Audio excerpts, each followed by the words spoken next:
গত সংসদে গত 2 দিন আগে বিদ্যুৎ জ্বালানি ও খনিজ সম্পদ মন্ত্রী বলেছিলেন যে কোনো জ্বালানি সংকট নেই এবং সবাই যারা তেল সংগ্রহ করতে যাচ্ছে তারা যথাযথভাবে তাদের সেবাটি তারা সেবা স্থান থেকে পাচ্ছে। কিন্তু মাননীয় স্পিকার, আমরা দেখতে পাচ্ছি গ্রাজুয়ালি পাম্প গুলো বন্ধ হয়ে যাচ্ছে। আজকে সিলেটের পাম্প বন্ধ হয়ে গিয়েছে। আমরা দেখছি রাস্তাতে লাইনের গাড়ির দীর্ঘ সারি এবং আমরা বারবার করে দেখতে পাচ্ছি যে সবাই প্রত্যাশিত সেবা পাচ্ছে না এবং দুঃখজনক বিষয় সরকার এই বিষয়টি এড়িয়ে যাচ্ছে এবং মন্ত্রী এই প্রবলেমটি অ্যাকনোলেজ করার পরিবর্তে মন্ত্রী আগের মতো আমরা যেভাবে অ্যাভয়েড অফ প্রবলেম মাননীয় সদস্য প্রবলেম যেভাবে আমরা অ্যাভয়েড করে যেতাম, মন্ত্রীদের মধ্যে এক ধরনের প্রবণতা দেখা যাচ্ছে যে তারা প্রবলেম অ্যাভয়েড করছে।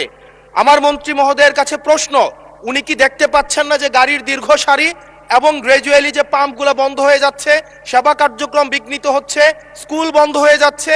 সেই জায়গাতে উনি কবে নাগাদ এই সমস্যাগুলোর যথাযথভাবে উনি সমাধান দিবে এবং উনি প্রবলেমটি অ্যাকনোলেজ করবেন কিনা? ধন্যবাদ মাননীয় স্পিকার। মাননীয় মন্ত্রী। স্পিকার, আমরা প্রতিটি পাম্পে যে পরিমাণ তেল প্রতিদিন দেওয়ার কথা সেই পরিমাণ তেল আমাদের পাম্পগুলোতে সাপ্লাই করা হচ্ছে।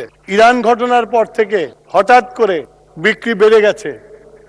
বিক্রি বাড়া যাওয়ার ফলে যে পেট্রোল পাম্পে যে পরিমাণে তেল দিতাম 1 দিন 1.5 দিন লাগতো বিক্রি করতে, এখন 2 ঘন্টায় শেষ হয়ে যায়। সেই জন্য আপনার মানুষের যে প্যানিক বাইংটা শুরু হয়েছে, লাইন দেখা যায় কিন্তু পেট্রোল সাপ্লাই হয় না, এটা ঠিক না। পেট্রোল প্রতিদিন সাপ্লাই করা হয়।